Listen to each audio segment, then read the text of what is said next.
Phil Harris and Josh Vegan come together in an incredible fortnightly podcast, Dream Big, Move Fast. A progressive, contemporary conversation on what it takes to be a dynamic thinker, leader, and role model. Backed with over 2 decades of friendship, trials and tribulations that teach from real-world experience and what it takes to dream big, move fast. Amateurs talk about strategy, professionals talk about logistics. USMC General R.H. Barrow. What are your thoughts on this, Phil, to kick off today's little conversation? Yeah, well, I think it's a good one, isn't it? Talking about more probably, bigger thinking as opposed to just basics. Logistics is how and when. Yeah. Let's get into it. When would we do it? What would it look like? How would we make that happen? Who would we need to talk to? Who would we need to become? What doors would I need to have opened? Who could I call to make that happen? And I just think a little bit about that. That's like you're really getting into the cut and thrust of the strategy and actually making it live. This is going to be a great one today because, I think that this is probably something that you've been chasing since day one that I met you. And that's that whole idea about, chasing better. And that never-ending pursuit to want to be better as an individual. Like Phil, you do meet some people that are know-it-alls, and you do meet some people that are learn-it-alls. And I think this is interesting is that we're now operating in a new environment where people have very short attention spans, given 8 to 12 second, clips on reels.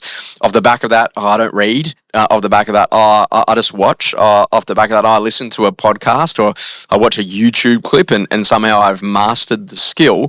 What are your thoughts here about this never-ending pursuit to be better and also to the challenge to get over yourself when you've developed a I know it all, type of, inadvertent strategy? Well, the pursuit of continually getting better, I think it's very countercultural now.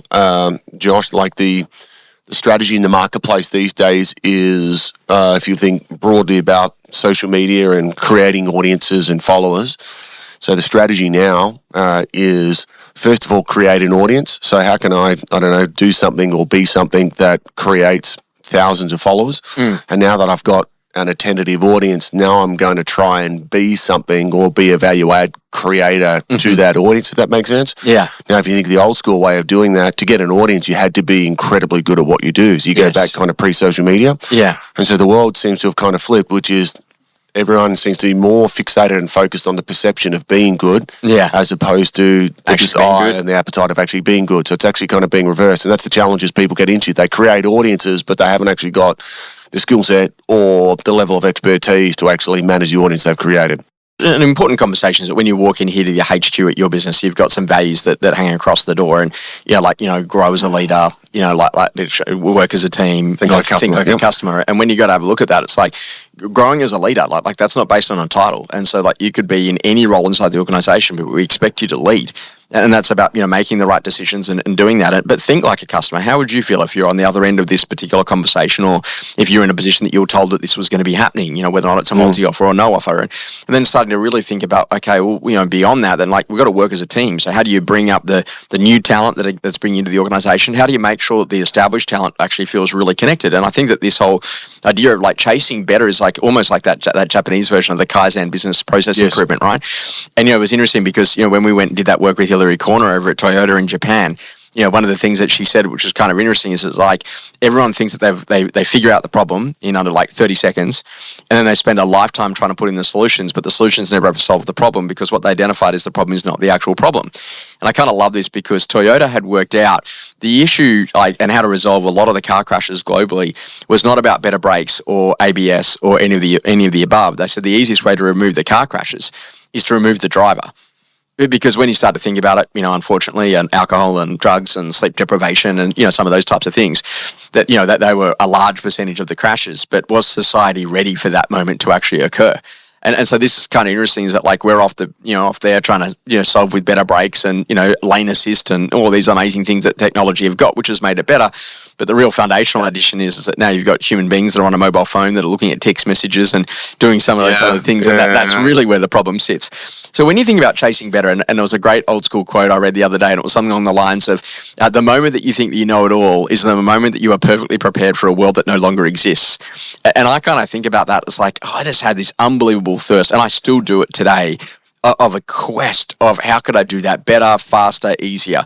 How do I open up a seminar? What can I do to actually get people in a room more together, more connected, more energetic? How can I make sure that I can get a better briefing to you prior to the podcast so that you're really ready to rock and roll? So it's are those things important? Literally that constant improvement? Because to me, it's rather like there's no like huge leaps in change. I think it's like very small incremental changes. And then one day you're 12 months down the track and you look back and you go, wow, geez, how bad was I 12 months ago, compared to what you've actually come to. Well, I think it's what I call it's the ultimate test of business humility, Josh. I think it's those people that genuinely humble themselves. I mean, you say it regularly, like know-it-all culture versus learn-it-all culture. But I think that if you are a vivacious learner, that quest for there's always almost comes as almost a disorder. There's always one more book. There's always one more course. There's always something else that you can do to continually improve. And by the way, I think, Josh, that becomes a lifestyle. So it's not something you kind of flick on, flick off. You just say, hey, look, I don't know how many years I've got on this planet, how long it's going to go for, but as long as I'm here, I'm just going to continue to learn. I'm going to continue to try and get better, and I'm going to continue to try and add as much value as I possibly can to the people around me. I think that one of the most powerful words that I learned in life was the word yet. So I'm not good at my listing presentation yet. I'm not good at auctioneering yet. Yeah. And just by having that word yet like in there, like that was awesome. And I really think about that when you got through to the Australasian Auctioneering Championships in circa 2006, and I remember ringing you and going, oh mate, congratulations. And you said, yeah, he said, come and compete. And I was like, no problems. And he's like, yeah, good luck, as if you're going to win through Victoria. And we got there. And but the way that we did that is that we sought out people that were a lot better than us, that taught us how to present ourselves and how to handle questions and how to make sure that we could handle bidding increments and do all of the above. You know what? And it was the quest. Like even though none of us actually scaled successfully that mountain, we did get up there pretty high. And the interesting thing is that we learn a lot from it. There is discipline to mastery, though. Like I mean to say, because you learnt this from your tennis career. I learnt this in lots of different ways in helping people to be highly successful. There are moments where there's going to be a bit of like trudgery, and we just got to have to be just going through the motions until there's a moment where the breakthrough happens. Some people talk about the 10,000 hours. You probably talk about the 10,000 serves. Like what is it like literally that people have got to learn here, that in order to chase better, you've got to be prepared to go through some moments where it's not going to be the most stimulating. Well, I think that, I think the key function for the continued improvement is the discipline needs to kick in when you don't feel like doing it. That's the facts over feelings part where you go, hang on. Because I'm sure, Josh, there are times you wake up in the morning, sometimes you don't feel like going to the PT, right? There are certain things you don't feel like doing. So that is the moment where discipline needs to kick in. And if you've created a set of life systems and some life skills, so for example, one of the key things would be that if you've got an ideal week mapped out, and on that ideal week, Josh, it says what time you're going to go to the gym and when your first meeting will be, and when you make those prospecting calls if you're a salesperson, or when you'll do those face-to-face meetings, exec meetings. If that's all mapped out, it's the discipline that kicks in, and those systems and processes what holds you in track. So that's a real key kind of critical part of it. One of the interesting things, I was reading a book recently called The Anxiety Generation, and they were talking about like how social media and mobile phones have really changed the course of a life. And it was interesting that they had said that one of the things that they'd done is that they have provided like 1,000 off-ramps a day off the highway. And that's better known as a notification. Yeah. And so when the notification happens, they don't give you an instant reward every time. So I might have been mentioned, maybe I've been tagged, maybe there's a photo of me, maybe there's something I need to know. And then you go there and it's not the one. So that's okay. But next time that the notification goes off, maybe this is the one.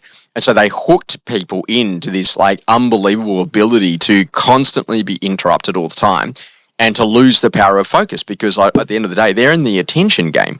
So when the app is free, you're paying for it with your attention. You're paying for it with your life. Now, this is interesting because and I think he's just announced that he's stepping down, but the CEO, Tim Cook of Apple, had said something, and the quote was something on the lines of, if you spend more time a day looking at a screen than you do looking in the eyeballs of a human being, then you've got the mix wrong. What are your thoughts on that? Because that was pretty strong coming from a guy that had sold a lot of screens. Particularly coming from Tim Cook, yeah.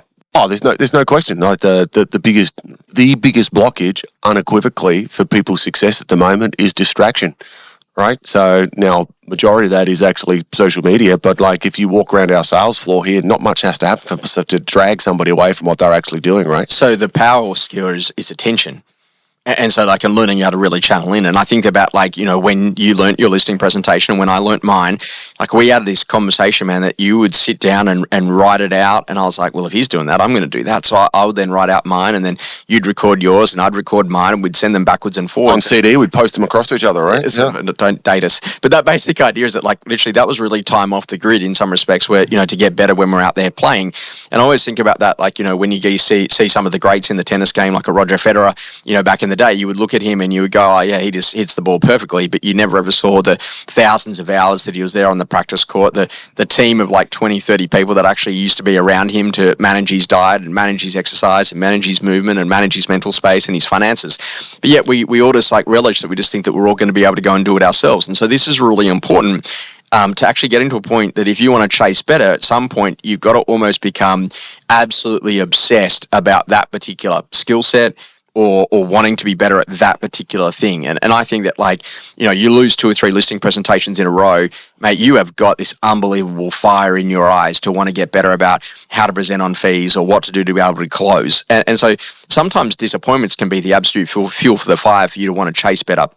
Thoughts on that is that being the driver for overall success? Yeah, no, I think you don't see it all that often with a lot of people, right? When you see people like, how obsessed are you about actually, you know, mastering the craft of sales as an example for a salesperson? We don't really see a lot of people saying, hey, what would it be like to be brilliant with buyers in the way that I communicated, the way that I actually conducted my face-to-face appointments with them? What would it be, what would mastery look like in the lounge room? How about every time I walked into somebody's kitchen, if this is what my career is actually based on, getting people to say yes to engage me as a selling agent, what would it look like to go away and actually craft out a presentation that was simply world class? You're right. You don't see people, not many people anyway, obsessing over those things that will absolutely propel them in their careers. I think that, you know, one of my favourites, Tom Peters, has got a quote, something on the lines that, or a story where he just says that literally, if I have lived and I've allowed other people to live a little bit lighter in their life, then I have succeeded in what I've come here to do. And I kind of think a little bit about that like literally I'm absolutely at my best when I'm helping others, and I'm absolutely my worst when I'm thinking about myself. And that whole idea is that like we are absolutely here to serve. And I love that idea about like enriching the world of, you know, spreading the good news in terms of like, here is a system, here is a way of doing things, here is a parable that you can learn from that allows you to go and like really go to hit that level of success. And I just think that like ultimately chasing better is like literally absorb disappointment and exude hope. And if you're in a position that you exude hope, but you absorb disappointment, you know, like, don't talk negatively about things. Just be in a position that you're positive and optimistic and say, well, how could I? And what would I need to do? And how would I make those things happen? I think that's really well said, Josh, what you just said. Like, you're obsessed with becoming better so you can be a greater active service to others. I think what you said was really powerful there. When you're thinking about yourself, it's when you're at your worst, and when you're thinking about what can I do to make a greater contribution, to add more value, to impact more people, well, then almost you're starting to be compelled towards coming better, right? And I think like at the end of the day, man, like ultimately, I didn't come here and just go like literally I'm a complete human being from day one.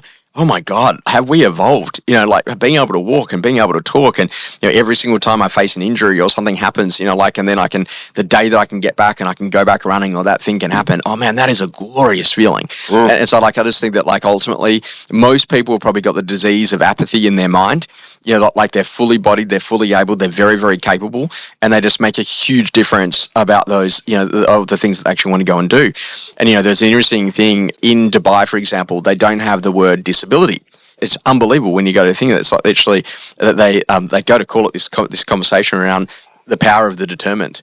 And so when you start thinking about like that you're a determined individual because you are getting through life, you know, without having everything that everyone else has potentially got, it's a really great way to kind of think about it. You know, you can chase better, you are capable of more. If you know that you've got 1, 2, 3, 4, 5 years left on this earth, and you know, go for broke, and it would be amazing how much you'll use time in a completely different way than if you're told that you got 40 years to go. And I think that this is you know, like what do they say, that luxury is wasted on the youth, because at the end of the day, they don't really know that that's important yet. But later on in life, you actually learn that, you know, just a cup of tea with a good friend can be worth more than millions of dollars worth of experiences elsewhere. And I think that like this is the power of great quality conversations, that if you surround yourself with people that are doing, you know, great things, that are pushing the boundaries, and are really trying hard to go to make that happen, you'll pick up and you'll learn, and that thirst and that energy that will come into your life will completely change the dynamics of how you go to perform. Principle, improving is 100% dependent upon the individual. Phil, what are your thoughts about this? Oh, it's absolutely spot on. It's up to the individual. You've got to make a decision. Where is it you want to be? And then what's the learning? Humble yourself, get better, use it to serve others. And I think this whole idea is that there are great coaches that can teach a very specific skill. There are mentors that can question where you're at to help you to arrive in a completely different location. There are tormentors that continually are at you until you get to that location.